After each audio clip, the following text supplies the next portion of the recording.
Hello and welcome back to this Trauma Super Conference. My name is Jaia Bristow and I'm one of your hosts. And today I am delighted to be joined by Melissa Douglas. Welcome, Melissa. Hi, Jaia. Thanks for having me. It's great to have you again. So, Melissa is a social worker, professor, professional development trainer, consultant, and tele-mental health provider whose goal is rooted in advancing modern tech utilization and trauma-informed strategies for wellness and equitable care. You can read her full bio below this video. So, Melissa, today we're talking about trauma in the workplace. And I think it's a fascinating topic because as anyone who's watched this conference or our previous conference knows, trauma is this thing that kind of, if you have trauma, it impacts all your life, right? And so let's talk a bit about why it's important to talk about trauma in the workplace and how it can impact your life in the workplace. Absolutely. I think it's important because has definitely been a shift in expectations. Like trauma-informed care has become huge in the last, I would say, 15 or so years. And there has often, though, in our kind of antiquated, we'll just say our in Western culture at least, that we spend a lot of time at work. Like if we look at the hours, sometimes we spend more hours in our work time than we do with our actual family or with friends or just with personal. And there's been this antiquated expectation because we often have not been accustomed to speaking about mental health or any kind of personal things in the workplace, that once someone clocks in and they're on the clock, that they need to leave all of their personal stuff at the door, right? Like when you get to work, or now remote, when you log in, right? Whatever you were going through, whatever you were experiencing before that, that should not be at play because you have a job to do. You have, things to produce or people to manage. And it's not inclusive of us as holistic, just human beings, to assume and to think that we can be effective employees or leaders or give to a company or an organization and not acknowledge that mental and emotional health and well-being is a huge piece of that. Absolutely. And I think, yeah, it's so important that, right? Like the idea that yeah, you can't just leave if it was that easy to just leave your trauma at the door at the beginning of a work day, then, we could just leave our trauma at the door in all different areas of our lives. But of course, it's not that simple. Yeah, So wouldn't that be nice? exactly, wouldn't that be nice?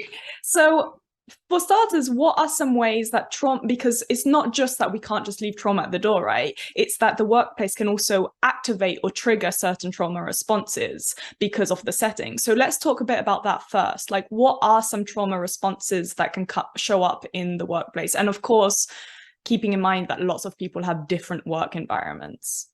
Absolutely.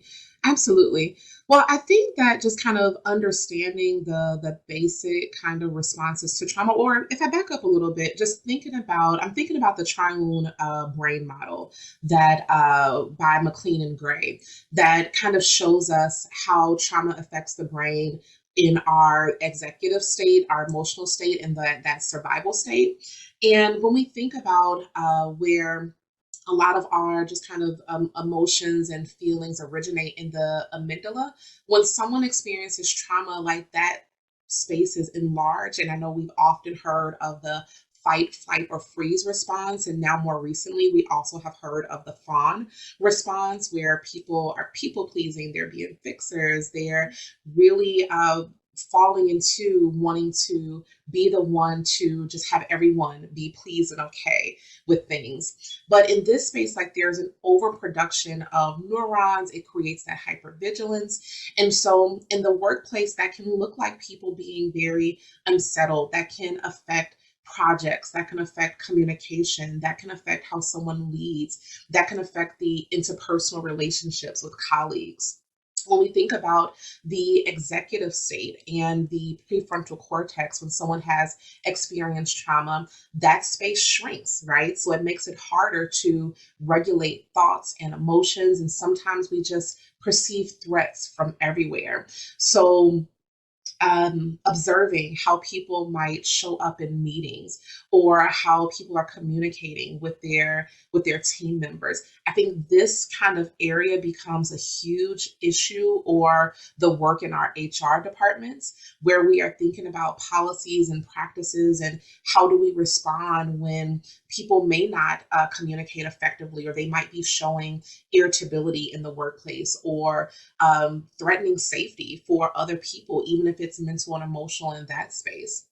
And then lastly, when we're thinking about our emotional state that's impacted, which also shrinks when someone is experiencing or has experienced a trauma, there's this lack of being able to distinguish between short and long-term memories.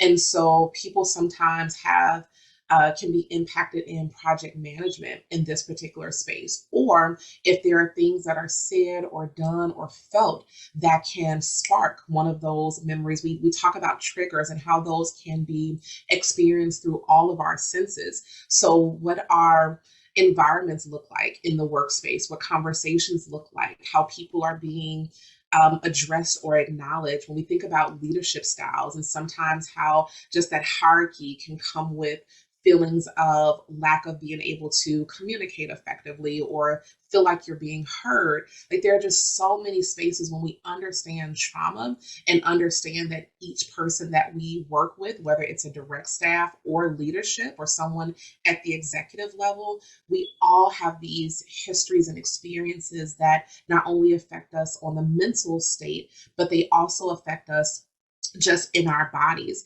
So when we think about people being irritable or decreasing productivity and performance, we see those show up in performance evaluations or performance. What do we call them when we have to put people on performance plans sometimes at work because they're not producing in the way that we desire? When we're losing our ability to concentrate sometimes or focus, or sometimes we're disengaged, like those are all things that can impact the workplace and not only impact that particular individual, but also impact the ability for companies and organizations to sometimes meet their goals. And often we don't see how important that productivity space is when we think about our just people that work for us.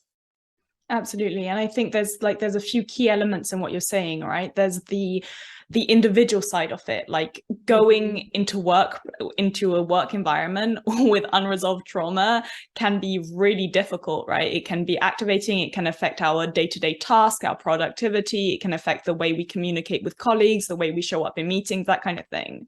But also from, as an employer, for example, or as someone else who works in the company, like I hate that we still measure success by productivity, but we do. So it also, like you say, it impacts not just the productivity, but how well an organization runs if these things aren't addressed. Which, is why it's important to be having this conversation, right? It's important that we care, not just because it's not just something that impacts a few employees on an individual level, but it impacts the whole organization.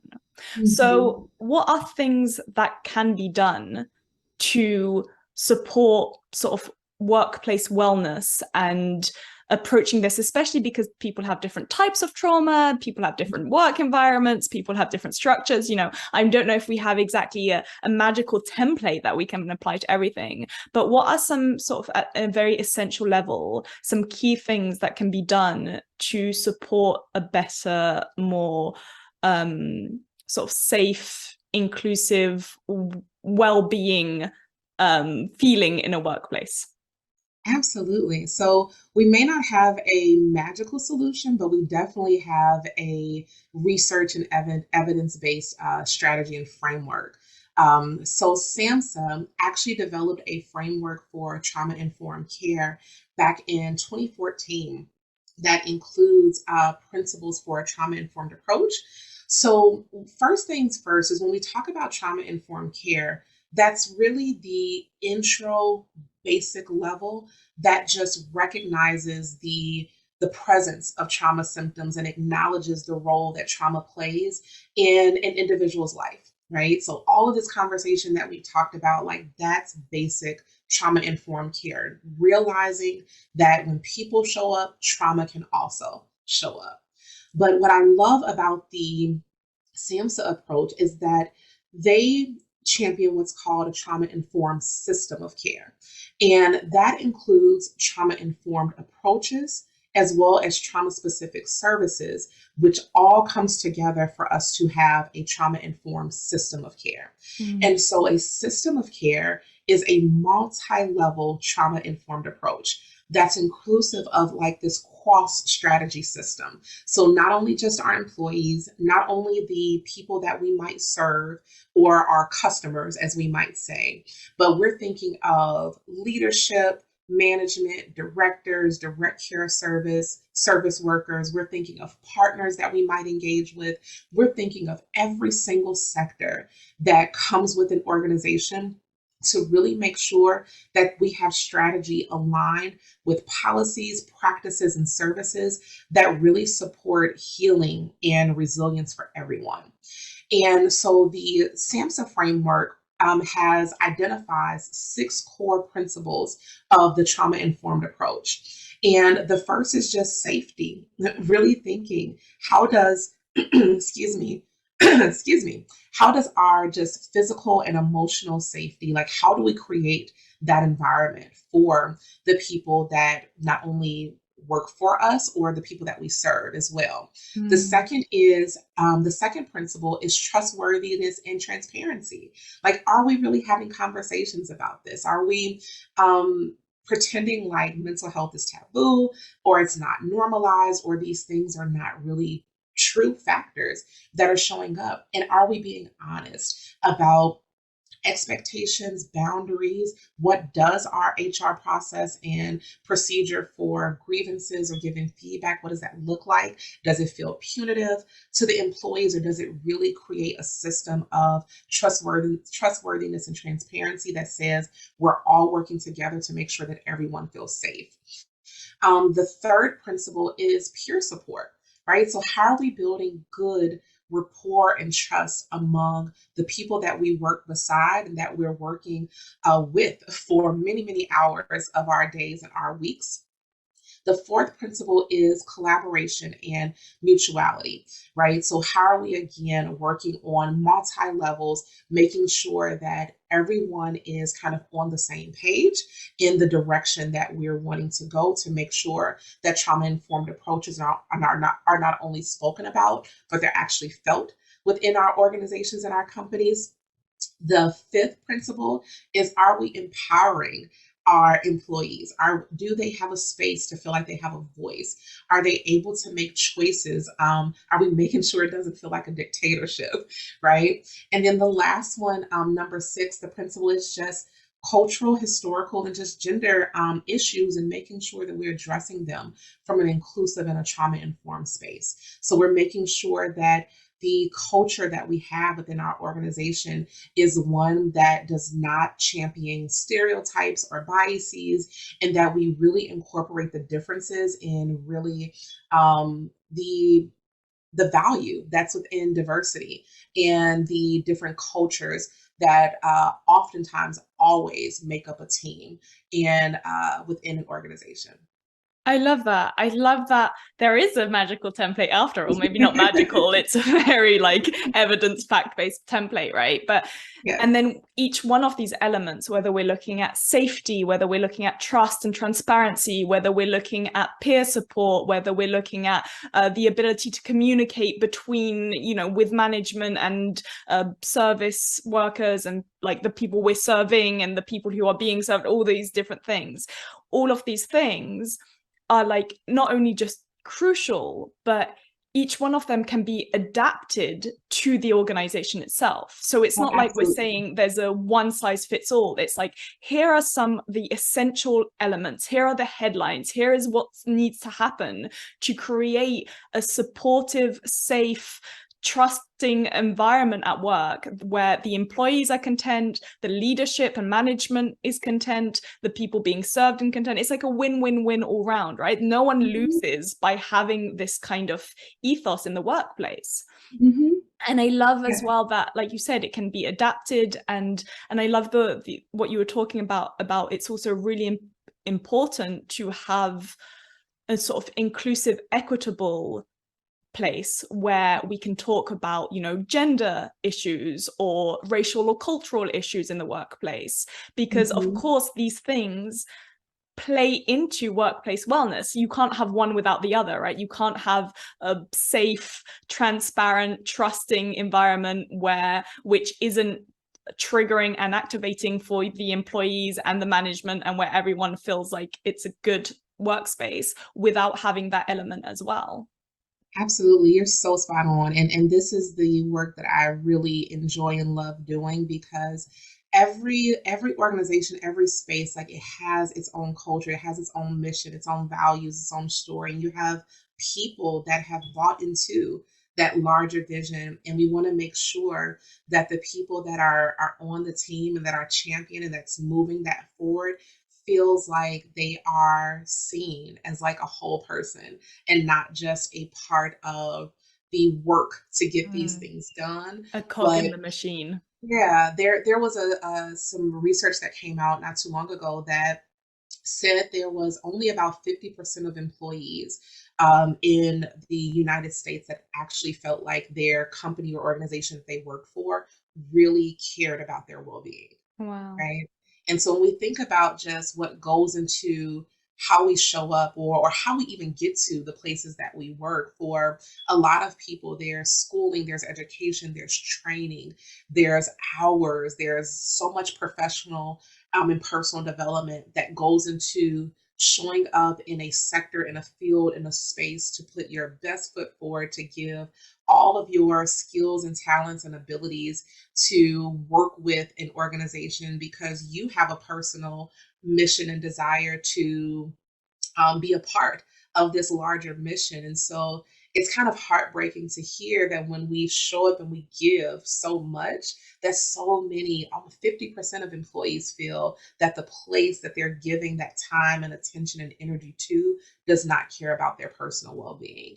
That just that's not good for any of 100%. us. It's 100%. not good And whatsoever. So I love that with the SAMHSA trauma informed approach, that there is these principles of trauma informed approaches. And it also comes with kind of 10 areas on how to implement those approaches. And like you said, I love that each organization is different. So being able to go in and to give an assessment, see at what stage and place that an organization is in, and not only hear from the people that are kind of over implementing, but also hear from the staff, because we also know that the perspectives of the two can be very, very different. Like, what leadership intends to be one way, the people that it actually affects, they might impact them in a totally different way.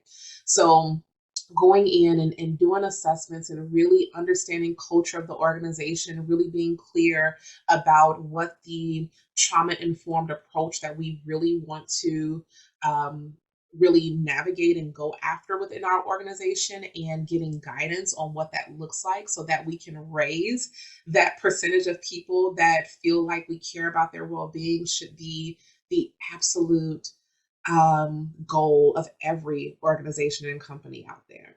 100%. And a few things come to mind as you're talking. Again, has already been mentioned, it's like win-win-win for everyone, right? Like, why would Absolutely. you not want an organization and a workplace where people are happy and content and feel fulfilled? But it also Mhm. makes me think about, because obviously, if the employees feel like the organization cares about them, or management cares about them, they're going to care about the organization, and they're going to work from a Absolutely. place not of just, this is how I get my paycheck, but they're going to want to Mhm. give their all. They're going to want to do a good job, right? So again, it seems obvious to me, but there we go. And the Yeah. other thing that really comes to mind when you're speaking is how, like, the relationship, with trauma, we see that lots of people who have trauma don't always have the healthiest relationships in their lives, right?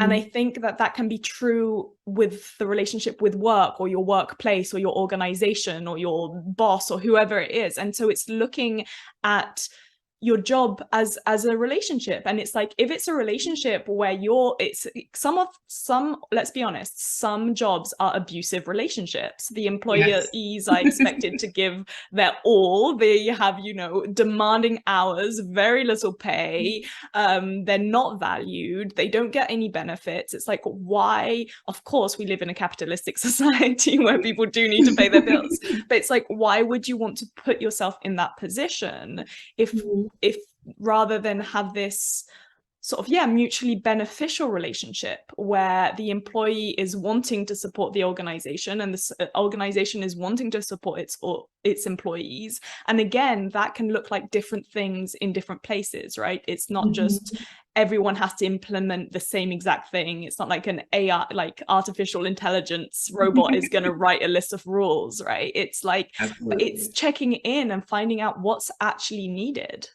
Hmm.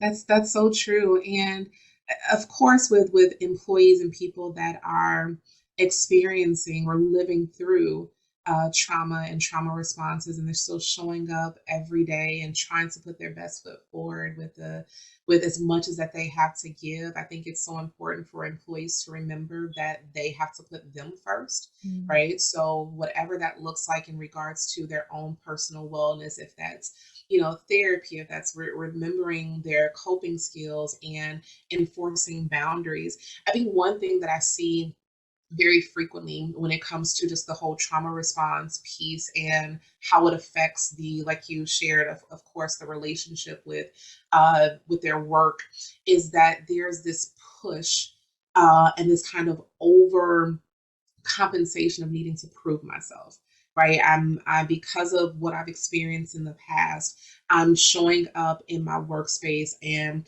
I'm working the long hours. I'm going above and beyond. I'm taking on the responsibility.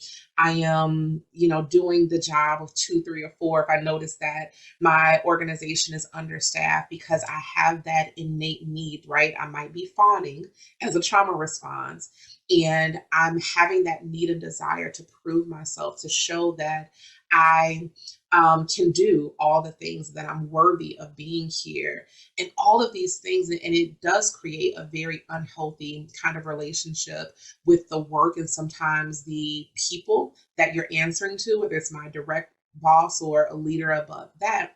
And so I think it's really important for employees to remember, like, whatever that personal wellness strategy is for yourself, make sure that that is replicated no matter where you are. Mm. And so if that's work, right, what are the boundaries that needs to be enforced? What are the effective communication skills that sometimes might need to be practiced? When I'm thinking about the commitments that I'm taking on, am I really considering my entire plate? Am I managing and regulating my emotions effectively? And am I communicating with either my direct report or HR when I feel that the environment that I'm in may not be conducive to those strategies that I'm trying to implement for myself? And on the other side, for employers, right, are we making sure that we are protecting everyone? Right? Is there empathy? Is there non-judgment that's coming when people are communicating and sharing their struggles in the workplace? Is there strength-based communication and person-centered language when we are communicating with our employees, to make sure that they feel like people first and not just workers or someone that has to produce for an organization? Are we actively listening? Are we facilitating the dignity and instilling dignity and worth of the person? Are we being observant? Are we being compassionate? Are we not only following up, but we're following through? Like, all of these things are things that we can remember if we're in leadership in an organization, or if we're an employee in an organization. The people have to be first. And if Mm. we focus on that and focus on the strategies on how to take care of the people that are the driving force, then we're better for it all around. I love that. I think that's an amazing policy for people to have, and, you know, to go forward in life thinking in that way. Hmm. And I also just want to rewind a little bit, because Yeah. unfortunately, whilst we've established why it makes sense to have workplace wellness programs, to have organizations that care about everyone that's they're employing or that they're serving or that they're in contact with, from leadership, managers, all the way down, you Hmm. know, it's not always the case. And just like in a painful, difficult relationship, it can be really hard to set boundaries. It can be hard to leave the relationship. It can be hard to communicate what's going on, especially if someone has a lot of trauma, right? Hmm. And then when we take the workplace, which isn't like a romantic relationship, if you're leaving the workplace can also put someone in jeopardy financially, which then brings a whole other thing. And then, you know, we've touched upon this a tiny bit, but there's also the issue around, like, you know, you're talking about people pleasing and needing to do well and working much too much. That is more likely to happen for people from, you know, marginalized and oppressed groups, for example. Absolutely. And so for someone who like is in, you know, excuse my language, but a shit job, is someone who's working in an environment that is very activating or triggering their trauma, which is Mhm. really painful and difficult. Do you have a Mhm. few tips on like just coping strategies, or strategies on how to set boundaries, or finding a way of removing oneself from the situation, or any other kind of strategies? Because yes, in a big picture sense, I really hope people listening to this will start asking for more for themselves and Mhm. communicating, and all the things you listed, and that employers and organizations will hear this and sort of check in and see what's needed. And we see more and more programs in place. And like, I think it's different in different countries and cultures as well. Like the US Absolutely. has a particularly bad work-life balance, I think, compared to other countries, but they also have much more of a sense of, you know, around putting in place programs perhaps in other countries. But Absolutely. so whilst I really hope that that's happening on a broader level for Mhm. individuals listening to this who just need that support in their sort of day-to-day of managing their trauma in the workplace, do you have any coping strategies or any tips? Absolutely. I think that it kind of first starts with the awareness of what's happening, right? Because if we're just sitting in kind of this cycle of this abuse, as we can name it in this particular situation, if we're just sitting in it, then we're continuing to harm ourselves. And just that question of, what is this really costing me?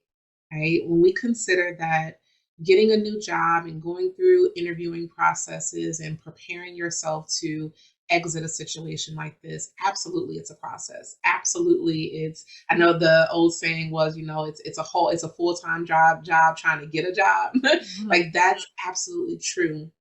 But I think what is important is when that decision is made that this is just not working for me, that this is costing me more in regards to my mental and emotional safety, my peace, my ability to just kind of be in this system and environment.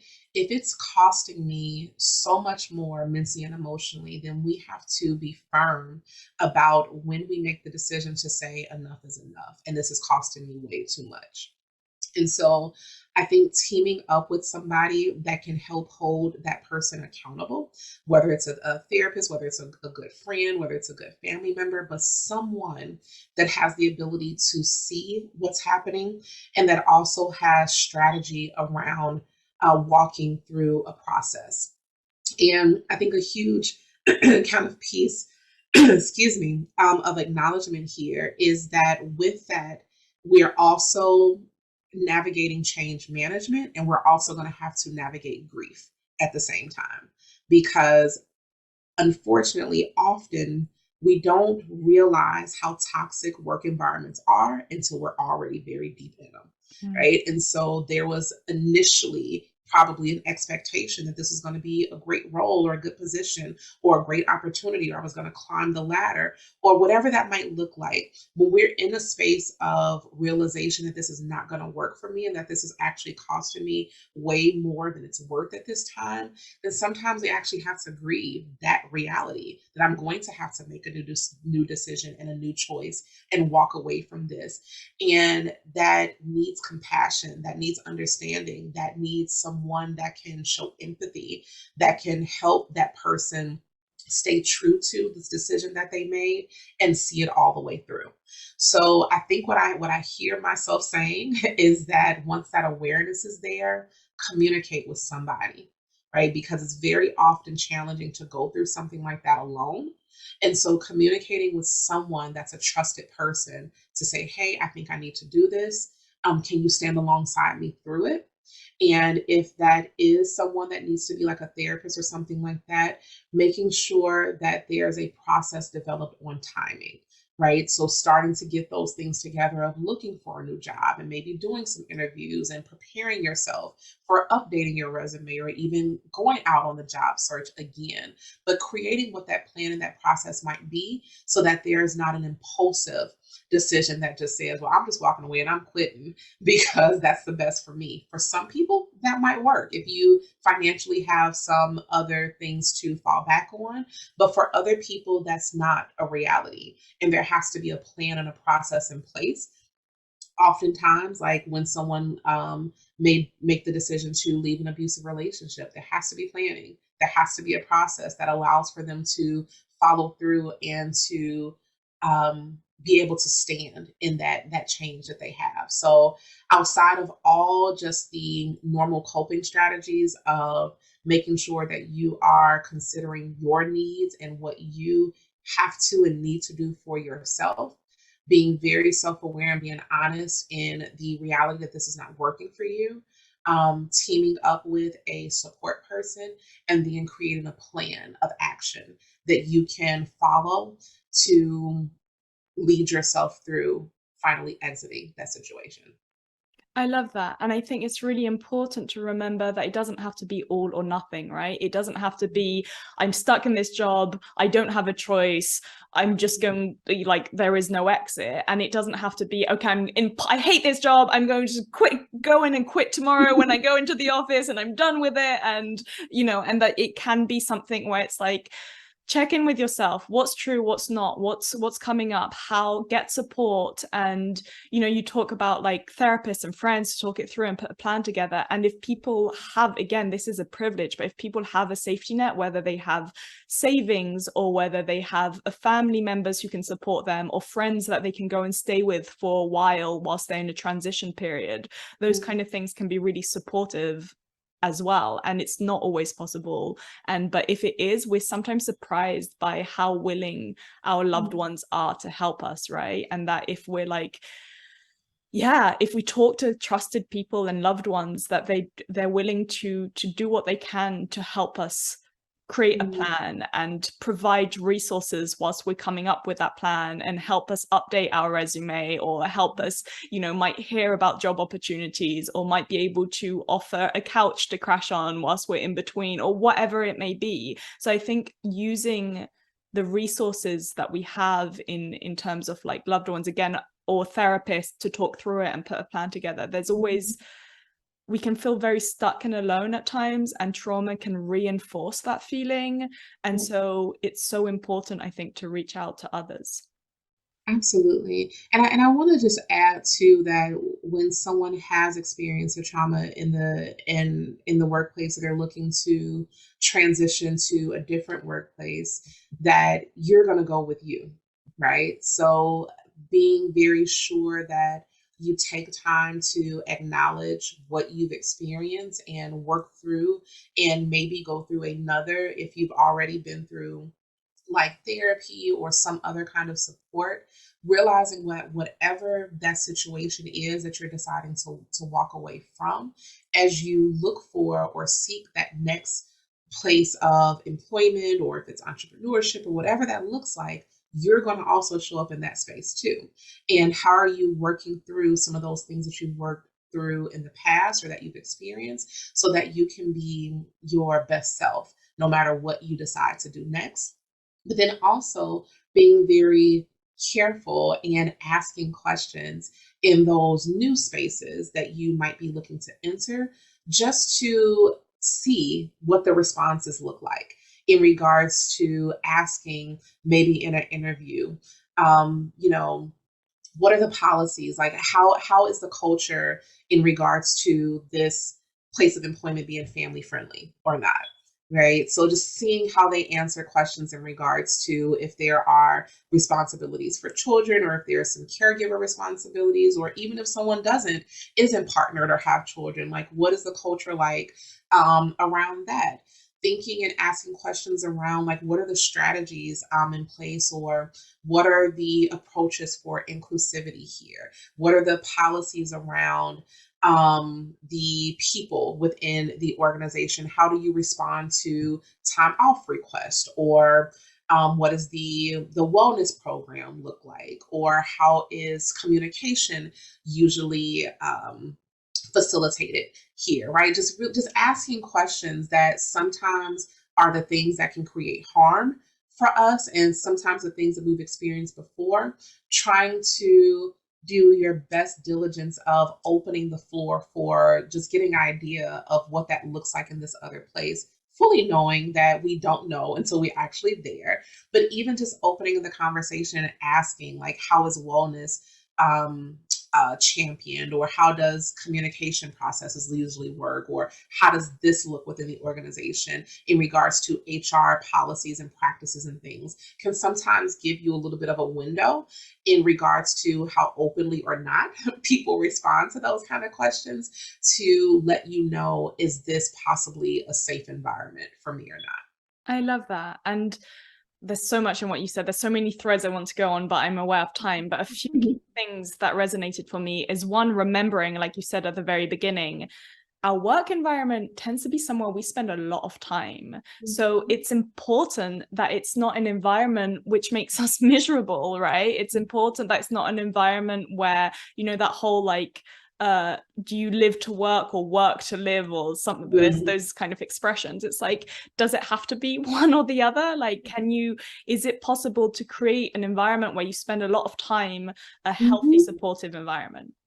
The other thing that's really resonated in what you're saying is around, like you say, you go where you go, right? So changing jobs is going to change the environment, but you're still going to be with yourself. So what are some things that you need to look at in your own self, and each one of us needs to look at and work on, but also what are some things that we know are important for us, so that we're not just repeating the same patterns in the same way that we might repeat the same patterns in relationships, like in a work environment, that we're asking and making sure that we're really getting our needs met, and that we, you know, and that's something that can be, it's easier to do in some ways at the start of a new job, that of course can be done in a new job. And another thing that really stuck with me in what you were saying was, you know, sometimes people get stuck in, I've been here for so many years, I've put this much amount of time or energy, and feel like that they can't leave for that reason. And I remember many, many years ago, this is a very random anecdote, but someone I think who was a poker player was teaching me how to play poker. I've never properly learned, and they said something about, like, when you're playing poker, you can't think of the chips you've already put into the pot in the middle. You have to look just at the cards you have in your hand and the chips you have in front of you before making a decision, because if not, that's where you go wrong, right? And I feel like this is a similar analogy, where it's like, you have to look at your reality and your truth right now. Is this job satisfying your needs? It doesn't matter that you've put 10 years into the job already. If you're unhappy and you want to do something else, it's never too late, in my opinion, to find something that, either work environment or a different job or something else that feels better for one's emotional, mental well-being. Because ultimately, if we only have one life, we don't want to spend a large percentage of that miserable in a really unsupportive workspace. Absolutely. One question that I have really kept at the center of just myself and in things that I teach or that I talk about is just that question of, like, what is my yes costing me? right? Love that. Because when we commit to something, even if it's a commitment to this job that we've committed to for all these years, it's costing you something. It's costing you time. It's costing you peace. It might be costing you a lot of stress. It's costing elevating through the stages of burnout to now you're at the full burnout syndrome. It's costing you your health. It's costing you your time. It's costing you your relationships. Like that's a huge cost.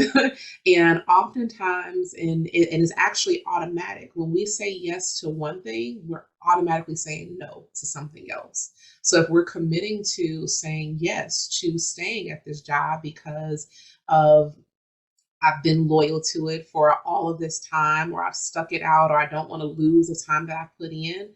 That's great. You've communicated a yes now, but you're automatically saying no to what might be better for you, to increasing your health outcomes, to increasing your sleep and your appetite and your overall well-being. And if we think of it that way, then sometimes it becomes a little bit of a heart check to say like, oh, like that's real because when you're on autopilot, you're not always considering the mental and emotional impact of some of the things that come with you just kind of coasting sometimes. Mm, I think that's so important. And the other thing to remember for people listening is that, as well as your therapist, your friends, your family members, there are professionals who specialize in helping you like find a new job or switch jobs or understand what kind of job would be more fulfilling for you. And Melissa is one of them. So, Melissa, how can we find out more about you and your work? Absolutely. So you can find out more about me at melissadlcsw.com. I also might have just shared my practice website, which is goaldrivencounseling.com, and you can find my personal link through that as well. But I really, anxiety and trauma and identity are all my kind of specialties. And I have found myself working a lot with professional women. It just has become a niche of mine, and I see the same things all the time. Very, very deep trauma histories, very high anxiety, lots of high functioning depression, which is the technical term is dysthymia. I see a lot of just working to prove, working to prove, working to prove, and then realizing at some point after many, many years of doing that, that there is really no fulfillment in what they've been doing for a very long time because there was a detachment from what they needed on a mental and emotional level.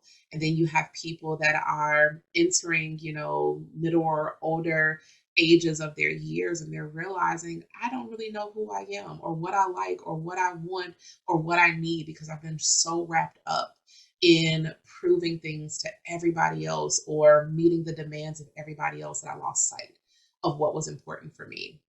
And I often see that when we strip away the title, when we strip away the things that they thought was important, typically from a professional sense, it goes right back to a trauma history from childhood or young adulthood and having to re-acknowledge and touch on those things and work through those things to realize that there's freedom and they have the ability to seek and explore a whole new place and area in life they didn't even know was possible for them.